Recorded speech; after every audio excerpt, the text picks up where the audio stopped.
And of course, open our eyes to certain things that we probably have known, but we've not paid attention to, or those things that we should really know and pay attention to so that we can get it rightly. And so that we don't keep bad mouthing ourselves in our dear country, thinking that we are just this when of a truth.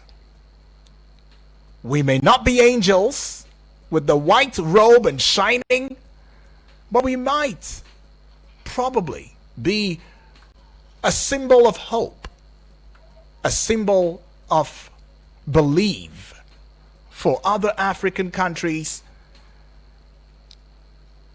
within the continent of Africa. All right. Well, yeah. So I'll just head out now. Okay, I'm not heading out. I thought I was going to head out, but I'm not heading out, right? Now, you're asking my name. My name is Udwak Daniel, and you can call me UD, the golden voice on your radio. This is the General Open Banter. The General Open Banter right here and on here on Eagles 102.3 FM Abuja. We give you an audio-visual radio experience that you can count on anytime, any day. And we say this on strong authority because we indeed have the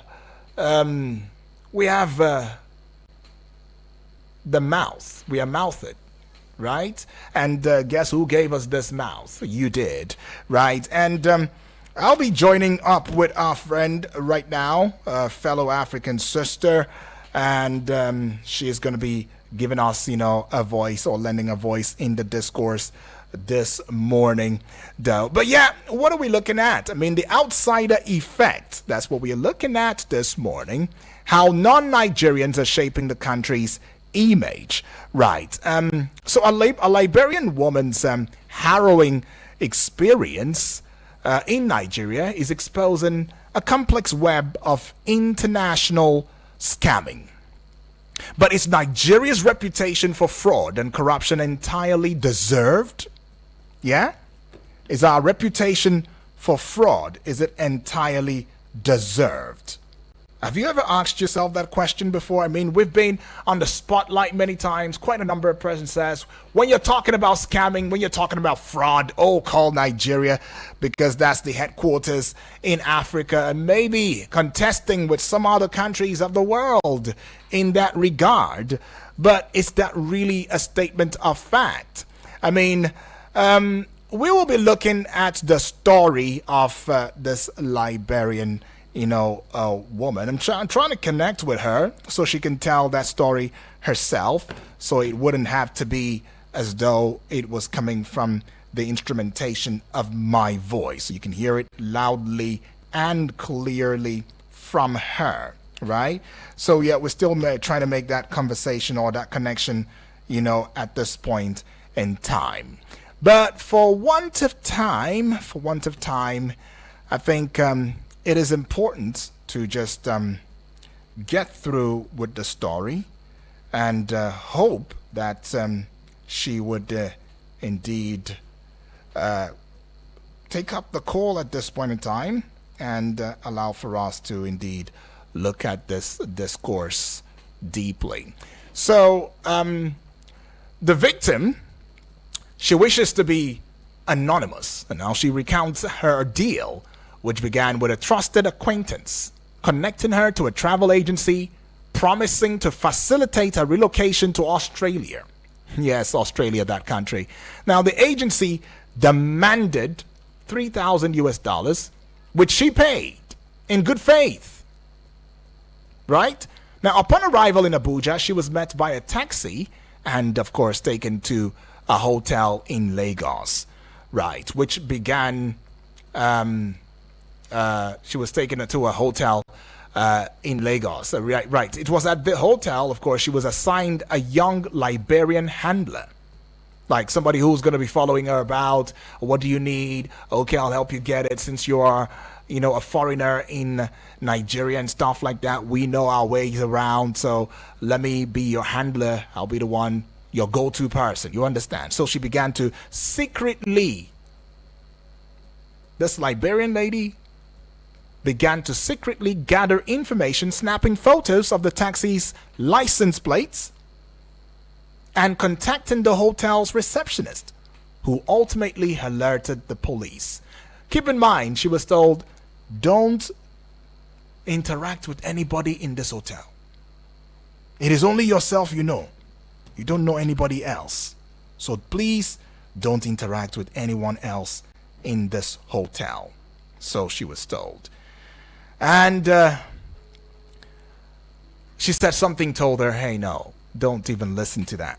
Please talk to someone, or else you will find yourself in a situation where you probably may not be able to come out from, in any time soon.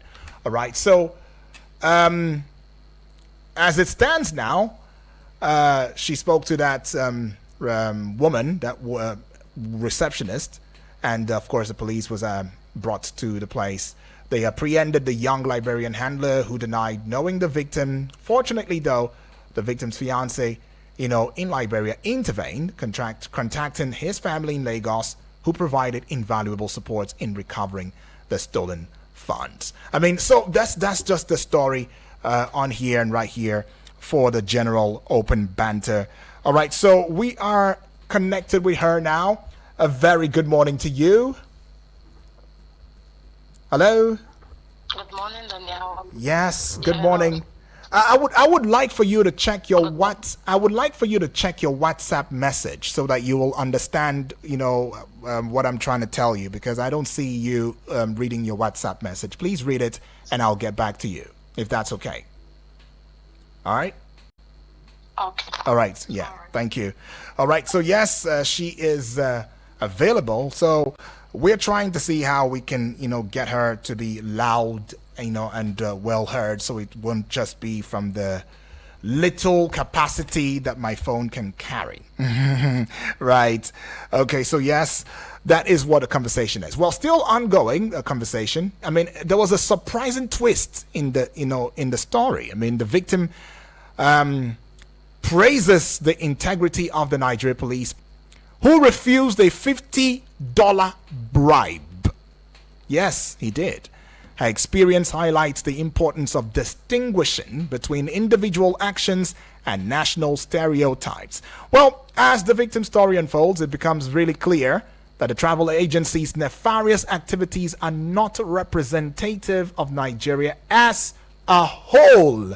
Instead, they reveal a complex web of international scamming, which is being orchestrated by individuals exploiting vulnerable, victims. And one thing that I also got to discover was, according to her testimony, which she's going to give us in a short bit, is that all of the people up until she came to Lagos, Nigeria, where the travel agency had promised her that, you're going to go, we're going to process you to Australia, they were all Liberians. And when she gave me the number, approximate number, I was shocked.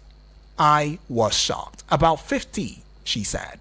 All of them Liberians operating in Nigeria. Now, this is not even trying to be particular about, the country Liberia, right? This is also to look into the fact that just recently we've seen, the Chinese have also wreaked so much havoc, right, in the country. I mean, in terms of drug smuggling, in Nigeria, in terms of antisocial activity, right, in Nigeria as well. All of that has been going on as it stands, right? And we've seen Philippines as well. Yeah? Okay, well, let's see how we can connect with her. Hello to you. Hello? Hello. Yes. Good to hear from you. Good to hear from you this morning. Can you hear me? Thank you. Yeah. Well, yes. We are just looking into, your ordeal. I mean, what you had to experience being your first time in Nigeria. Do you mind, just giving us a summary of what had transpired? I just want the Nigerians to be careful, because it was even surprising advising to me that Liberians should leave from their country and be in Nigeria. Then duping people. People will be thinking that it's Nigerians, but and I thank God that I was one of the victims, but with the hands of God and my in-laws and they were able to help me. And also, thanks to the hotel manager did a lot, because when I explained to them, they decided to call the police in. They kept me at the hotel, not talk to anyone. They sent a girl to be with me, to be buying anything I asked for. And I told them, day before yesterday, I'm comfortable with what was going on. They started explaining it to the hotel receptionist, and she decided to tell the manager. The manager now asked me, I explained to the manager, he decided calling the police, and the police came in, they took us to the station. So they were able to provide some of the guys that took the money from me, they brought the money at the station. But that is not the case. I got my money, thank God, but I want the Nigerians to be aware that their country is not safe right now. Because those people that are doing this, they are foreigners from another country. Then they want to be in Nigeria doing it. It's out there, the names for names is not good. Because you will hear a lot, Nigerians are people that can do, they are not good. And which, of course, they are not the only people in their country, because they have to allow other people to come into their country to be able to survive too. Yeah. But now Liberians are using that means to be duping people. And the person that connected me to them is a Liberian. When I came here, we were talking the first 2 days, but the moment they collected the money from me, he went offline. Wow. Then they asked me that the only way I can get access to internet, the girl that they sent to be reminding me she want to connect me on phone. Without her, I cannot get on the internet. So, okay. By the help of God, I was able to do that. That's why I started the all right. Yeah, we're having your network, cut, just a little bit. Let's cut the call and call you back, and get to, ask a couple of questions, with you, and of course, allow for Nigerians to also add their voice in the discourse, if that's okay, right? I'll call you back in a short bit. Yeah. So, that is it. That is it. You are hearing a voice, not very, very clear. I don't know. We talked over and over again about the network in the country. But what can we say? Here we are. This is where we are. But then that's another kettle of fish, right? If you ask me, right? But yeah, you heard just a bit of the conversation, right? So we're back with you. Yeah, we're back with you. Are you there? Yeah. I'm here. Okay, so. Let me ask you first of all, what has been your impression about Nigeria ever since you were in Liberia? And do you also have Nigerian friends too? Yeah, my fiance is a Nigerian. Oh, okay. A Yoruba guy. Okay. So what has been your experience? Has it been a terrible experience? I mean, while you were in Liberia? The Liberians, actually, I was not expecting this. Okay. I thought it was only Nigerians doing it, but for me, Nigerians have been good to me, not because I have a Nigerian fiance, but I've been with Nigerians for a very long time. And the news hearing about Nigerians, I was not satisfied with it, and I don't believe it, because why? Oh, we are all humans. And they do that in every country, but not expecting the Liberians to be here doing this. Then they will be shifting the blame on the Nigerians. So you were not expecting it. And one of the things that you said was that you were told not to communicate with anybody while you were at the hotel in Lagos, right? Yes. When I firstly came, they asked me not to communicate with anyone, but knowing after they sent the girl that was supposed to be with me, she saw my brother-in-law. Then she now texted the office that I am having someone who is a Nigerian. The office started to text me a message that they learned that I'm linking up with Nigerians, and Nigerians are not trustworthy. Then now, that was the day I arrived here. So the next day I tried checking up on the message, that deleted the message between her and the office. So I got concerned. The next day when I got to the office, I started questioning that they were like, I'm disturbing, I'm asking too much questions that are not necessary for them. So since they took me from the office, they have not carried me back there. And the person that connected me to them, I tried calling them, no way, there is how I started calling my parents back home. Because even the messages they deleted, they don't know that every conversation that we have with them, I will always forward it to my parents back home. Oh, that's smart. So that was Okay. what was able to help me. And also the car that picked me up from the airport, I was able to snap the plate of the license plate The of plate the number. car. Okay. Yes, and the person I pay my money to in the office, I snapped them on you to them. And they didn't know. They didn't know. Wow. And I had 2 phones. They only know that I have one. Oh. So when I get home, the moment we leave from the office, when I get home, I will transfer all the information to my other phone and off it, keep it. So they were surprised when we got to the police station and started showing some evidence of them. And the girl that they asked to be with me, they asked her, she said, yes, they collected money from me. But she don't know me. It was one Emmanuel that connected her to me. Okay. And all of these persons are Liberians, not Nigerians. Yes, they are all Liberians. Over 50 young girls and boys Wow. in one compound called an office for them. Okay, so you mentioned the fact that when one of them had come to refund the money, just tell me what really transpired when Yes, one of them the person, and what happened with the DPO. After we arrested the girl that was with me, yesterday the person they sent to bring the money, the DPO arrested the person. So when I got the DPO called me when I got to the station for me to get my money, there was a money that is not supposed to be new. That is the whole $100. Okay. So I asked them to change it. The person they asked to bring the money to come and change my money came with $50 to bribe the DPO. The DPO now slapped him and said that they should put him in jail. Wow. Wait. Let me understand. So the person who came to deliver your monies to you came with old notes, old $100 notes. Yeah. Yeah. And then, of course, came with $50 to bribe the DPO.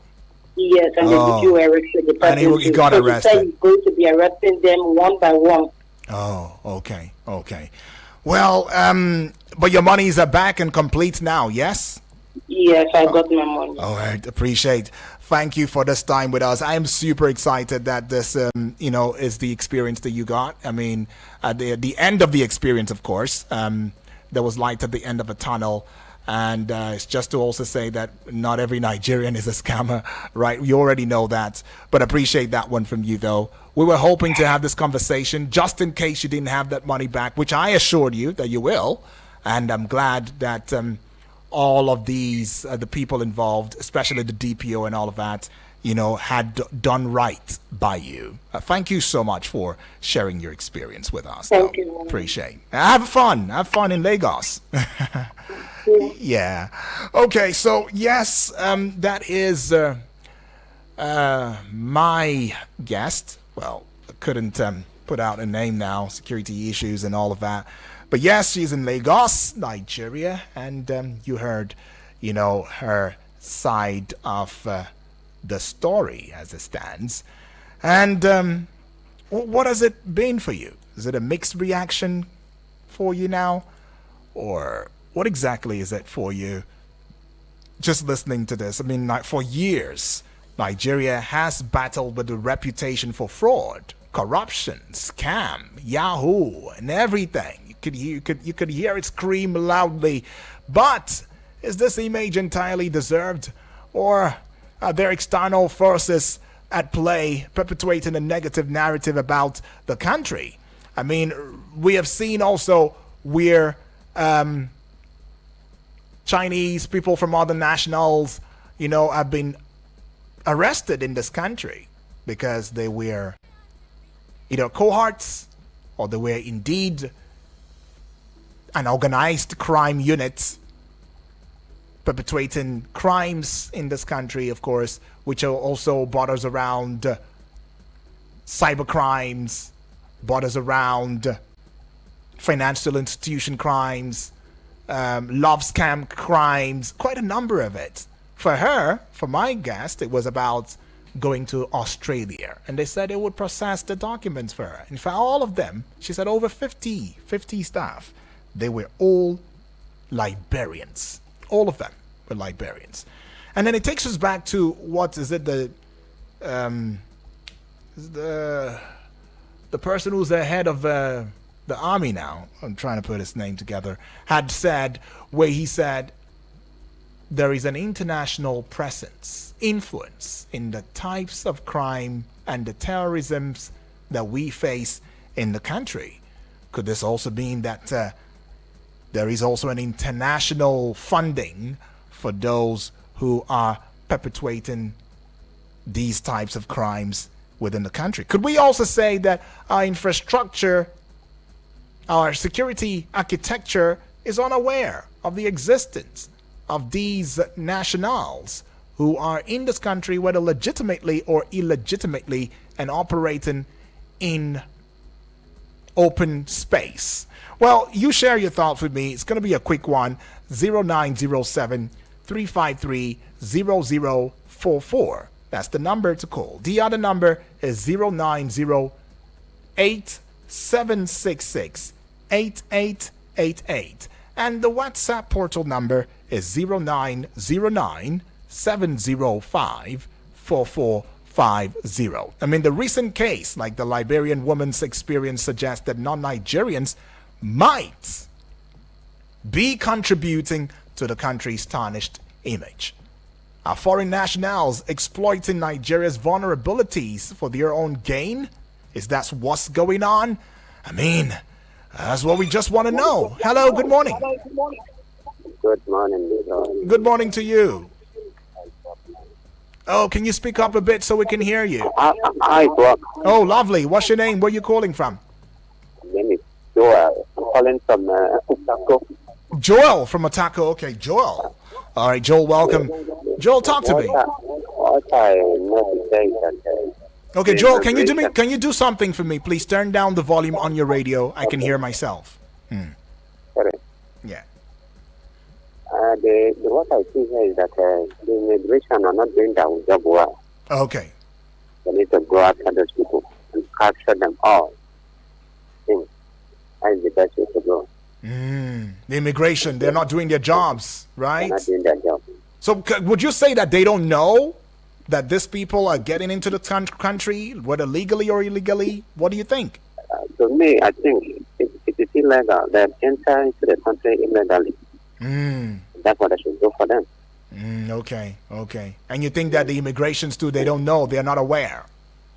Yeah. Do you think they're not aware, those at the immigration? As for that, I can't tell, sir. Oh, you can't tell. Okay, I get that. Joel, thank you so much, though. Appreciate your time and your thoughts. Right, Joel right there saying, man, I if you ask me now, I would say that these people, this set of people, they